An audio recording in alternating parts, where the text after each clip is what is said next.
माँ भगवती की आराधना का महापर्व नवरात्रि का हिंदू धर्म में खास महत्व माना जाता है। बता दें कि साल में 4 नवरात्रि आती है, लेकिन अधिकतर लोग चैत्र नवरात्रि और शारदीय नवरात्रि के बारे में ही जानते हैं। इसके अलावा भी 2 नवरात्रि होती है, जिन्हें गुप्त नवरात्रि कहा जाता है। साल में पड़ने वाली सभी नवरात्रि में माँ दुर्गा के 9 स्वरूपों की पूजा अर्चना की जाती है। चैत्र नवरात्रि को चैत्री नवरात्रि और बसंत नवरात्रि भी कहा जाता है। आइए जानते हैं साल में पड़ने वाली सभी नवरात्रि के महत्व के बारे में।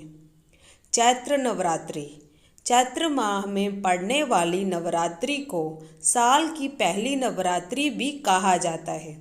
इस नवरात्रि की शुरुआत हिंदू नववर्ष के चैत्र माह के शुक्ल पक्ष की प्रतिपदा तिथि से होती है। इस नवरात्रि में 9 दिनों तक माँ दुर्गा के 9 स्वरूपों की पूजा की जाती है। माँ दुर्गा के 9 अलग अलग रूपों में शैलपुत्री, ब्रह्मचारिणी, चंद्रघंटा, कुष्मांडा, स्कंद माता, कात्यायनी, कालरात्रि, महागौरी और सिद्धिदात्री की पूजा की जाती है। मान्यता के मुताबिक चैत्र नवरात्रि में माँ दुर्गा अपने भक्तों को आशीर्वाद देने के लिए पृथ्वी पर आती है। आषाढ़ की गुप्त नवरात्रि आषाढ़ माह में पड़ने वाली दूसरी नवरात्रि को गुप्त नवरात्रि कहा जाता है। यह नवरात्रि आषाढ़ माह के शुक्ल पक्ष की प्रतिपदा तिथि से शुरू होती है। इसे गुप्त नवरात्रि इसलिए कहा जाता है क्योंकि पूरे 9 दिन तक माँ को तंत्र साधना के जरिए प्रसन्न किया जाता है। इस नवरात्रि में 10 महाविद्याओं काली, तारा, छिन्नमस्ता, षोडशी, भुवनेश्वरी, त्रिपुर भैरवी, धूमावती, बगलामुखी, मातंगी व कमला की पूजा अर्चना की जाती है। शारदीय नवरात्रि शारदीय नवरात्रि की बहुत ज़्यादा प्रसिद्ध होती है। पूरे देश में इस नवरात्रि को बड़े उत्सव की तरह धूमधाम से मनाया जाता है।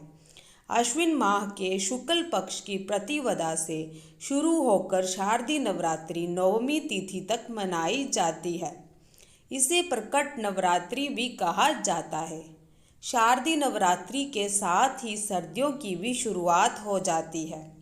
इस नवरात्रि में माँ दुर्गा के 9 स्वरूपों की पूजा की जाती है। नवरात्रि के इस महापर्व के मौके पर डांडिया, मेले, कन्या पूजन, मूर्ति विसर्जन आदि का काफ़ी ज़्यादा महत्व होता है। माघ गुप्त नवरात्रि बता दें कि माघ महीने में पड़ने वाली नवरात्रि को माघ नवरात्रि कहा जाता है। यह चौथी और आखिरी नवरात्रि होती है। इसको भी गुप्त नवरात्रि कहा जाता है। इस नवरात्रि में सिद्धियां प्राप्त करने के लिए विशेष पूजा की जाती है। इस नवरात्रि में साधक अपनी साधना से माँ भगवती को प्रसन्न कर चमत्कारी शक्तियाँ प्राप्त करते हैं। अगर आपको मेरी ये वीडियो अच्छी लगी हो तो मेरे चैनल को लाइक, सब्सक्राइब, शेयर और कमेंट में जय माता की जरूर लिखना। धन्यवाद।